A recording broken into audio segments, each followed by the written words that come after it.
예, 쿠팡이 미국 상장을 공식화하면서 이르면 다음 달 뉴욕 증시에 데뷔할 것으로 보입니다. 증시 상장으로 10억 달러의 자금을 조달할 계획인 만큼 실탄을 확보한 쿠팡은 앞으로 공격적인 행보에 나설 것으로 보이는데요. 국내 이커머스 시장에도 지각 변동이 예상되는 만큼 업계 관심도 높아지고 있습니다. 관련한 내용은 이윤아 기자와 함께 이야기 나눠보도록 하겠습니다. 사실 쿠팡의 미국 상장이야 어느 정도 예상은 많이 했었고 언제 쿠팡 측이 공식화하느냐 이 정도였지 않습니까? 이 상황부터 한번 정리를 해볼까요? 네, 일단은 지난해부터 쿠팡이 올해 미국 증시에 상장할 것이란 이야기가 반복해서 나왔습니다. 블룸버그 통신은 올해 2분기 쿠팡의 상장이 진행될 것이라고 발표를 했었고요. 국내 언론에선 쿠팡이 상장 주관사인 골드만삭스를 통해 미국 나스닥 상장을 위한 예비 심사 승인을 받았다는 보도가 나오면서 상장에 대한 기대감을 높인 상황이었습니다. 그런 면에서 쿠팡의 상장은 어느 정도 이제 예상이 됐던 수순이었고요. 다만 조금 다른 점이 있다면 당초 쿠팡은 나스닥 상장을 추진하는 것으로 알려졌지만 최종적으로는 뉴욕 증권거래소를 택했습니다. 예, 그래서 뉴욕 증권거래소에 이제 신고서는 제출한 상황이고 그럼 다음 절차는 어떻게 됩니까? 네, 일단 쿠팡은 미국 증권거래위원회에 클래스 A 보통주 상장을 위해 신고서를 제출했다고 밝혔습니다. 상장될 보통주의 수량이나 공모 가격 범위는 아직 결정되지 않았고요. 쿠팡의 보통주는 뉴욕 증권거래소의 CPNG 종목 코드로 상장될 예정입니다. 뉴욕 증권거래소 기업 공개 가이드에 이제 따르면 신고서를 이제 제출한 뒤에 투자자 대상 로드쇼와 공모주 책정 등을 거치게 되는데요. 이런 과정을 거쳐서 대략 이제 3, 4주 안에 상장 절차가 마무리되는 것으로 알려져 있습니다. 변수가 없다면 이제 쿠팡은 다음 달 중에는 미국 뉴욕 증시에 상장할 수 있게 되는 셈입니다. 예.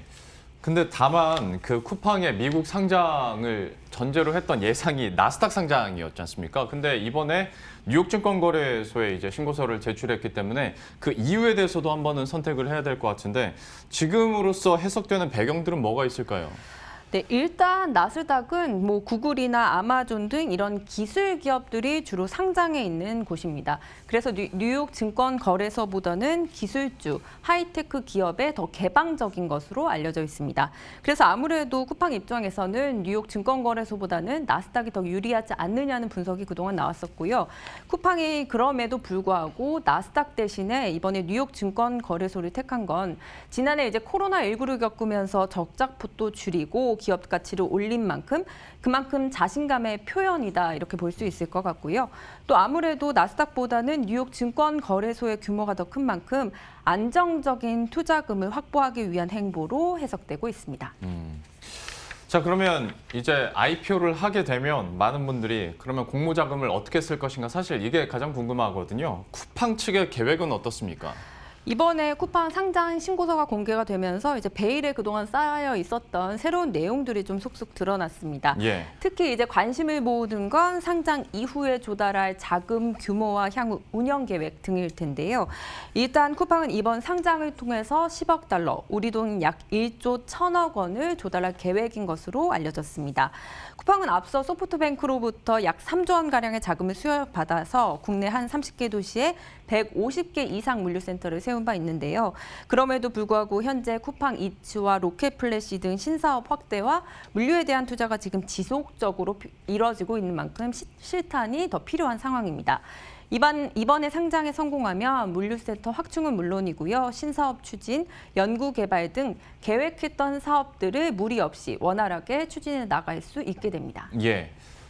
조금 더 근본적인 얘기도 해보도록 할 텐데 쿠팡이 그 국내 시장이 아니라 미국 시장을 노린 특별한 이유가 있을까요? 일단 미국 증권 시장은 이제 최대 자본이 몰리는 곳인 만큼 대규모 투자금을 받기 좋다는 장점이 있고요. 예. 한국에서는 조금 문제시되는 쿠팡의 영업 손실 부분도 미국에서는 좀 큰 문제로 보지 않는다는 점도 미국을 택한 배경으로 풀이되고 있습니다. 그리고 또 눈여겨 이제 봐야 될 것이 국내엔 없는 차등 의결권인데요. 차등 의결권은 창업주나 경영자가 경영권에 대한 위협 없이 안정적으로 기업을 운영하기 위한 어떤 제도입니다. 쿠팡은 이번에 상장을 신청하면서 김범석 의장이 보유한 클래스 B 보통주에 일반 주식인 클래스 A에 29배에 해당하는 차등 의결권을 부여했습니다. 김 의장이 이제 가진 한 주가 다른 사람이 가진 일반 주식 29주에 해당된다는 의결권을 갖는다는 의미로 김 의장은 이제 지분 2%만 가지고 있어도 58%에 해당하는 주주 권리를 행사할 수 있게 되는 셈입니다. 말 그대로 이제 김 의장의 경영권이 막강해지는 셈이라 볼 수 있겠습니다. 예.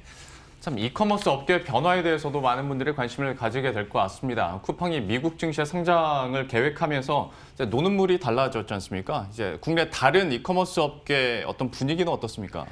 네, 일단은 쿠팡의 상장은 글로벌 시장에서도 이제 최대 이벤트로 주목하고 있습니다. 월스트리트 저널 등 주요 외신들은 쿠팡의 기업 가치가 500억 달러, 우리 돈으로는 55조 원을 넘길 것으로 전망했고요.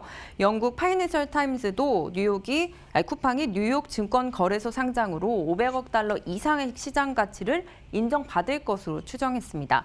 이 적자에 그동안 좀 시달려왔던 쿠팡에게는 상장이 확실한 터닝 포인트가 될 것으로 보이는데요. 이 업계에서는 이제 김범석 이사회 의장이 차등 의결권을 통해 얻은 막강한 이제 이 경영권을 바탕으로 M&A는 물론 투자와 고용을 확대해 나갈 것으로 보고 있고요. 쿠팡 역시 상장 신고서를 통해서 당분간 투자를 계속할 의지를 내비쳤습니다. 상장을 통해 조달할 약 1조 1천억 원 이 금액을 바탕으로 로켓 배송 확대를 위한 물류센터와 풀필먼트 확대는 물론이고요. 쿠팡 이츠와 로켓 플래시 등 이런 새로운 신규 사업에 대한 투자도 이어갈 계획입니다. 또 2025년까지는 5만 명의 신규 고용도 목표로 제시했고 1천억 원 규모의 이제 자사주를 물류센터 근무자와 쿠친 배송 직원들과 좀 나누겠다고도 밝힌 상황입니다. 예. 지금까지 이윤아 기자와 함께했습니다. 잘 들었습니다.